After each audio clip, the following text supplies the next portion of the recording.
So we've come into the summer season with drier than normal conditions. Spring 2023 ended up going down as the fifth driest spring on record. The beginning of June in Calgary has been hot and dry, and that could have an effect on our water supply through summer. We've had a lower than normal snowpack this year, as well as an earlier snowmelt. And so as we prepare for flood, we typically lower the reservoirs to do that. And now that we're monitoring those conditions in terms of the river levels, our water supply and water demand, and so we're starting to keep the reservoirs at a higher than normal level, just to make sure that we're proactively managing our water supply. This week in Calgary, we have seen rainfall, and more is expected to come.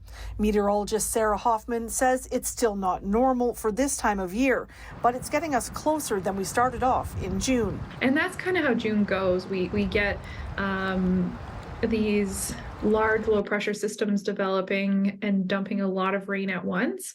And it's usually how we get our accumulating rainfall. So it's not as if it's steady a little bit every day. It usually is one or two events that bring the majority of our rainfall. While the City of Calgary uses a drought monitoring plan, Nicole Newton, manager of Natural Environment and Adaptation, says we are also still in flood season. Certainly it is something that we're starting to see increasing over the years, of those two seasons starting to overlap just with climate change.